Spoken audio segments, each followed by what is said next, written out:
Comment section देखा, भर दिया आप सभी ने। भाई मैं भी हैरान हो गया कि हर दूसरा कमेंट आ रहा है कि Acer Swift Go 14 का रिव्यू लेके आओ, बस आप कुछ कहो और आपका ये भाई आपकी बात ना माने, ऐसा कभी हो सकता है? चल झूठा।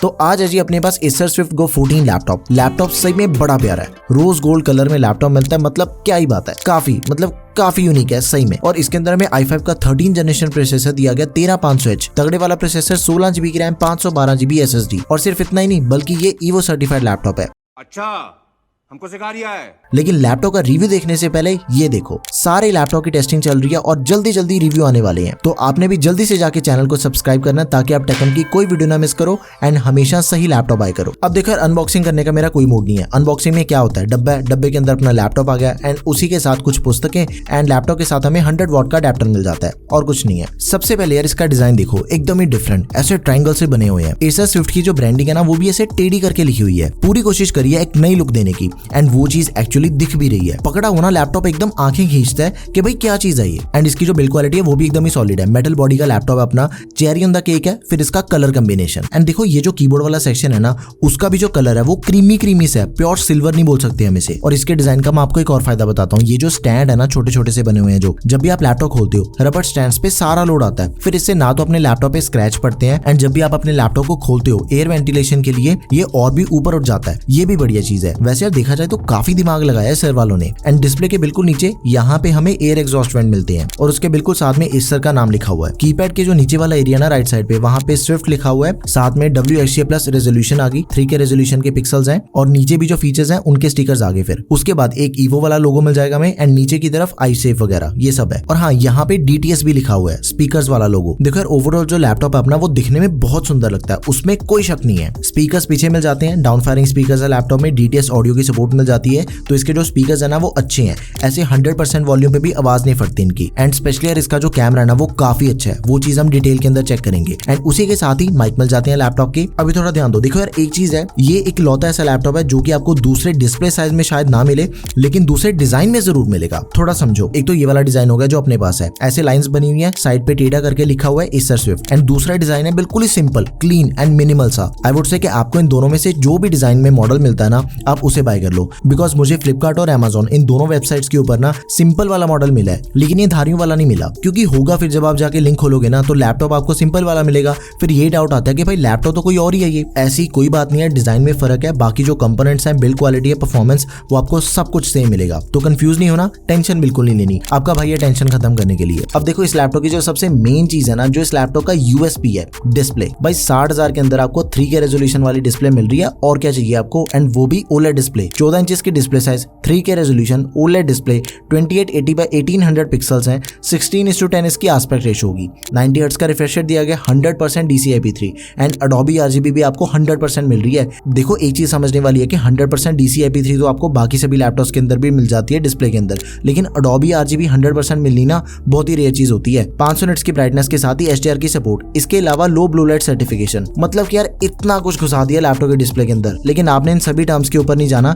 आसान भाषा में ये चीज समझो कि इस पीरियड की सबसे बेस्ट डिस्प्ले आपको इस लैपटॉप के अंदर मिल रही है। अगर आपने एडिटिंग करनी है, कलर ग्रेडिंग वाले काम करने हैं, एकदम ही क्रिस्प कलर्स दिखते हैं। एक और चीज है, देखो फुल ब्राइट अपने डिस्प्ले, 500 निट्स की ब्राइटनेस की वजह से ना सब कुछ आपको एकदम क्लियर दिखेगा। डिस्प्ले से आई एम रियली इंप्रेस्ड। देखो यहाँ पे Acer ने एकदम ही बढ़िया नंबर ले लिए। तो चलो अब देखते हैं इसका मेन मसाला, Acer Swift Go 14। ये सबसे सस्ता EVO सर्टिफाइड लैपटॉप है जिसके अंदर हमें लेटेस्ट 13 जनरेशन का प्रोसेसर मिलता है, 13500H 12 कोर 16 थ्रेड्स वाला, जिसमें से 4 परफॉर्मेंस कोर्स हैं, 8 एफिशिएंसी कोर्स मिल जाते हैं। बेस फ्रीक्वेंसी 2.6 GHz है परफॉर्मेंस कोर्स की एंड 1.9 GHz है एफिशिएंसी कोर्स की। 4.7 GHz परफॉर्मेंस की मैक्स क्लॉक स्पीड है और 3.5 GHz एफिशिएंसी की मैक्स क्लॉक स्पीड है। देखो ज्यादा नंबर्स में नहीं पढ़ना, आसान भाषा में ये चीज है कि 13500H जो प्रोसेसर है ना वो इस पीरियड का one of the best processor है। सबसे ज्यादा पावरफुल प्रोसेसर अगर आपको 60-65 हजार के अंदर मिल सकता है ना तो यही वाला, इससे ऊपर आपको कुछ नहीं मिलने वाला। अब एक चीज बताता हूँ कि कुछ ही देर पहले इसी बजट में सेम कैटेगरी वाला Lenovo का Yoga लैपटॉप रिव्यू किया था मैंने। वो भी लैपटॉप एकदम ही शानदार है, बस उसके अंदर में 12 1240p प्रोसेसर मिलता है। इसका जो प्रोसेसर है 13500H ये ज्यादा तगड़ा है उससे, लेकिन लैपटॉप वो भी अच्छा है, उसके अंदर भी सब कुछ है, ईवो सर्टिफाइड एंड ऑल, उसे भी आप चेक कर सकते हो। योगा वाला लैपटॉप है, पूरी वीडियो का लिंक आपको डिस्क्रिप्शन बॉक्स में मिल जाएगा। मूविंग ऑन, 16GB की रैम मिलती है लैपटॉप में, DDR5 रैम है 4800 मेगाहर्ट्ज वाली, साथ में 512GB की Gen 4 SSD है।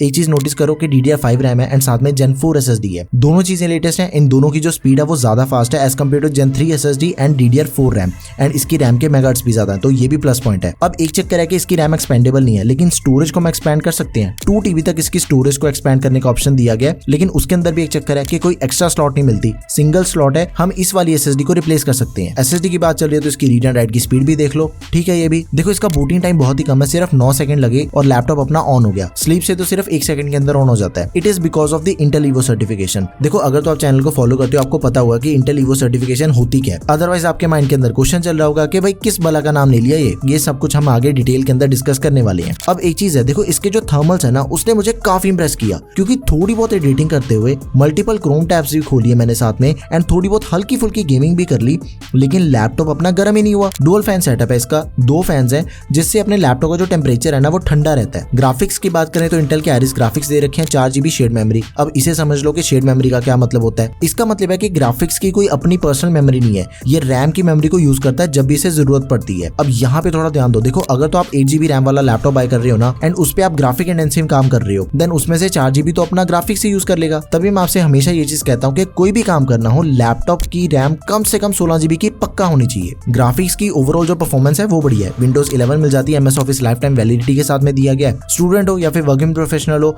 MS ऑफिस तो डेली यूज करना ही होता है, तो ये भी चीज बढ़िया कि हमें सेपरेटली बाय नहीं करना पड़ेगा।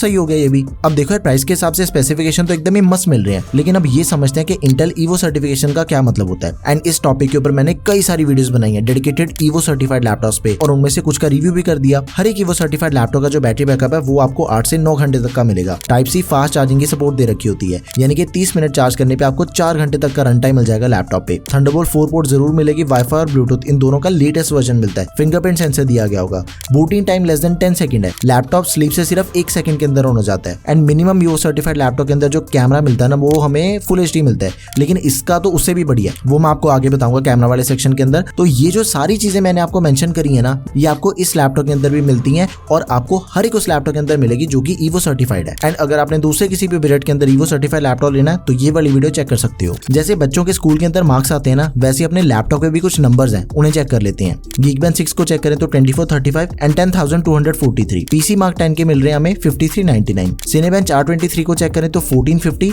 एंड 10585। अब ये जो नंबर है ना ये ठीक है, मतलब इन्हें कम नहीं कह सकते हम। देखो यार, अब गेम में तो चला के देखते हैं ना, लेकिन गेम खेलने से पहले ये चीज समझ लो कि ये प्रोफेशनल लैपटॉप है ना, तो इसके अंदर में डेडिकेटेड ग्राफिक कार्ड मिलता है, इसकी सारी परफॉर्मेंस इंटीग्रेटेड GPU से ही है। और एक्चुअली आइरिस ग्राफिक्स ने भी गेमिंग करवा दी थी। सबसे पहले GTA 5 खेली, काफी देर तक खेलता रहा, कोई दिक्कत नहीं आई मुझे इसके अंदर। डिफॉल्ट नॉर्मल सेटिंग्स के ऊपर अपनी गेम चल रही है एंड गेम बहुत ही स्मूथली प्लेएबल है, कोई दिक्कत नहीं है। एक रॉकेट लीग भी चलाई उसके बाद मैंने, तो उसके अंदर भी कोई दिक्कत नहीं मिली, कोई भी लैग वगैरह सब कुछ ठीक है इसका। अब ये चीज समझो कि GTA 5 चल गई, इसी लेवल की जो बाकी सारी गेम्स है ना वो ये लैपटॉप इजीली चला देगा। वैलोरेंट वगैरह के अंदर तो आपको कोई दिक्कत ही नहीं मिलेगी। आई वुड से कि अगर आपने कभी कभी गेम्स खेलनी है ना तो आप इस लैपटॉप के ऊपर खेल सकते हो, कोई प्रॉब्लम नहीं है उसमें। ओके, एंड देखो यार, इतनी अच्छी वीडियो तो लाइक करना तो बनता है ना, जल्दी से जाके लाइक भी कर दो इस वीडियो को। मुझे पता कि आपको लैपटॉप पसंद आ गया, तो इसके लिए ऑनलाइन लेना तो उसका लिंक आपको डिस्क्रिप्शन बॉक्स में मिल जाएगा, लेकिन अगर आप ऑफलाइन बाय करना चाहते हो, पंजाब वालों के लिए सबसे बढ़िया शॉप है creative laptop point in Ludhiana. कोई भी लैपटॉप लेना है, किसी भी रेंज का लैपटॉप लेना है और किसी भी ब्रांड का, सब कुछ आपको एक ही जगह पे मिल जाएगा, सारी डिटेल्स आपके सामने है। अब एडिटिंग कैसे बोल सकते हैं, 13500H प्रोसेसर है, 12 कोर्स वाला, 16GB की DDR5 रैम दे रखी है, OLED डिस्प्ले के साथ। एडिटिंग तो बढ़िया होनी थी, उसके अंदर तो कोई शक ही नहीं है। मैंने तो इतना हैवी प्रोजेक्ट टेस्ट किया इसके ऊपर, मल्टीपल लेयर्स आप खुद ही देख सकते हो, बहुत सारे इफेक्ट लगे हुए हैं, फिर भी टाइमलाइन एकदम स्मूथ, एक बारी भी लैग नहीं हुआ अपना सिस्टम। एंड सच्ची में यार एक बारी तो मैं भी शॉक हो गया कि भाई इतनी बढ़िया परफॉर्मेंस ये निकाल कैसे रहा है छोटा सा लैपटॉप। 4K 60 हर्ट्ज वाला प्रोजेक्ट है, सही में यार इतना बढ़िया तो मैंने एक्सपेक्ट भी नहीं किया था। उसके बाद मैंने इसके ऊपर कलर ग्रेडिंग भी करके देखी, भाई एकदम बढ़िया एक्सपीरियंस है, कुछ ज्यादा नहीं कहूंगा लेकिन एक्चुअल में बढ़िया एक्सपीरियंस है। फोटोशॉप में तो 100 आउट ऑफ 100 नंबर ले गया लैपटॉप। देखो क्या चीज होती है कि प्रोसेसर पावरफुल दिया गया, नो डाउट, अपना प्रोसेसर तो एडिटिंग करवा देगा, रैम भी अच्छी दे रखी है, लेकिन अगर डिस्प्ले कमाल की ना हो ना फिर एडिटिंग करने में मजा नहीं आता, लेकिन वो चीज इसके अंदर नहीं हुई। अगर आप रूटीन के अंदर सॉफ्टवेयर को यूज करते हो, प्रोजेक्ट हैवी बनाने आपने, वीडियो एडिटिंग वाले इसे बाय कर सकते हो, लेकिन मेरा एक कंसर्न रहेगा कि 14 इंचेस वाली डिस्प्ले है, एडिटिंग के लिए बड़ी डिस्प्ले ज्यादा बढ़िया रहती है बस। और अगर आपने शॉर्ट्स या फिर रील्स एडिट करनी है ना, मतलब मक्खन चलेगा सब कुछ, कोई सेकंड थॉट ही नहीं है उसके बारे में। तो अब देखो इसका जो कीबोर्ड है ना उसकी एकदम ही मैकबुक वाली वाइब है। ऐसा कह सकते हैं कि ऑलमोस्ट सिमिलर एक्सपीरियंस है। ट्रैक पैड भी काफी ठीक है, डिसेंट है और मल्टी जेस्चर वाला ट्रैक पैड है। टाइपिंग बहुत ही आसानी से होती है, उसके अंदर कोई दिक्कत नहीं है। एंड देखो ऑब्वियसली 60-65 हजार का लैपटॉप बाय कर रहे हैं, बैकलाइट कीबोर्ड तो मिलेगा ही। की ट्रैवल भी बढ़िया है, सारे शॉर्टकट फंक्शन कीज पे मिल जाते हैं हमें। थिनर लाइट कैटेगरी वाला लैपटॉप है। स्टूडेंट हो अगर आप, ऑनलाइन क्लासेस अटेंड करनी है या फिर वर्किंग प्रोफेशनल हो, मीटिंग्स अटेंड करनी होती है आपको, कीबोर्ड से माइक को म्यूट एंड अनम्यूट कर सकते हो। ऐसे कुछ शॉर्टकट फंक्शंस दे रखे हैं। देखो इससे होता कुछ नहीं, थोड़ा ईजी हो जाता है बस। और पावर बटन पे हमें फिंगरप्रिंट सेंसर दिया गया। अब देखो ईवो सर्टिफाइड लैपटॉप के अंदर ना आपको या तो फिंगरप्रिंट सेंसर मिलेगा, और अगर आपको फिंगरप्रिंट सेंसर नहीं मिल रहा फिर आपको मिलेगा फेस रिकॉग्निशन अनलॉक सिस्टम। तो इस वाले लैपटॉप में हमें फिंगरप्रिंट सेंसर दिया गया है। एकदम ही रिस्पॉन्सिव है, बहुत फास्ट है सही में। लैपटॉप में पोर्ट्स हैं जी सारी। लेफ्ट साइड पे 2 थंडरबोल्ट 4 पोर्ट्स हैं, फिर HDMI 2.1 पोर्ट आ गई। उसी के साथ ही USB 3.2 Gen 1 type A port है जो कि ऑलवेज ऑन वाली है, लैपटॉप बंद होने पे भी चलेगी। अगर आपने फोन वगैरह चार्ज करना है उससे कन्वीनियंट रहता है। फिर राइट साइड पे एक USB 3.2 Gen 1 type A port है, micro SD card slot, 3.5mm combo and साथ में Kensington लॉक। अब देखो इसके अंदर हमें ईथरनेट पोर्ट नहीं मिलती, लेकिन उसे हम फिर टाइप C टू ईथरनेट के साथ यूज कर सकते हैं। मैं भी उससे यूज करता हूँ तो कोई दिक्कत नहीं है उसमें। कई लैपटॉप्स तो ऐसे हैं कि जिनके अंदर कन्वर्टर लगाने का भी ऑप्शन नहीं मिलता, थंडरबोल्ट 4 पोर्ट भी नहीं होती,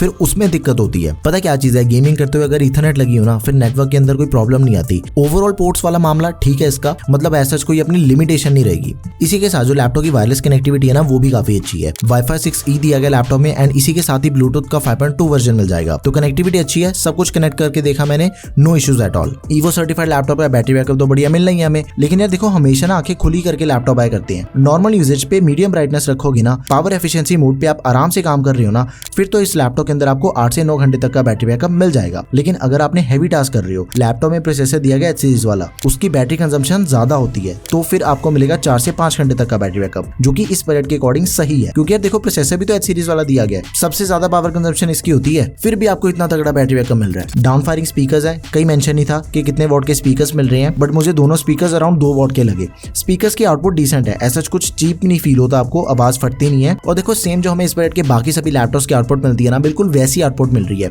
मतलब क्या कुछ एक्स्ट्रा ऑर्डिनरी नहीं है। ओके, अब बात करते हैं इसके कैमरा की। देखो कैमरा इसका कमाल क्या है, इस बजट के according one of the best camera दिया गया लैपटॉप में। 1440p QHD camera with Asus TNR temporal noise reduction technology. Confuse नहीं होना, नाम फैंसी रख दिया इन्होंने बस, लेकिन इसका मतलब क्या है कि इसने लो लाइटिंग में भी बढ़िया पिक्चर क्वालिटी निकाल के देता है, सिंपल। और उसी के साथ ही 2 नॉइस कैंसिलेशन माइक हैं, जिससे कॉलिंग एक्सपीरियंस अपना काफी सही रहता है। तो भाई अगर आपने भी 60,000 के अंदर एकदम ही कॉम्पैक्ट सा लैपटॉप लेना है तो ये मशीन आपके लिए एकदम ही परफेक्ट चीज है। छोटा सा लैपटॉप है, नया कलर है, परफॉर्मेंस के मामले में बड़े बड़े लैपटॉप को पीछे छोड़ दिया इसने। लिंक डिस्क्रिप्शन बॉक्स में, बिंदास होकर लैपटॉप को बाय करो। स्टूडेंट हो, वर्किंग प्रोफेशनल हो, कोडिंग करनी है, कॉलेज स्टूडेंट हो, ऑफिस के काम करने हैं, जो मर्जी करो इसके ऊपर। आप अगला रिव्यू आपको कौन से लैपटॉप का चाहिए वो मुझे कमेंट सेक्शन में जरूर बताया करो, एंड आपकी कोई भी क्वेरी है तो उसे भी कमेंट सेक्शन में बताओ। That's all for this video guys, thank you for watching the video, peace out.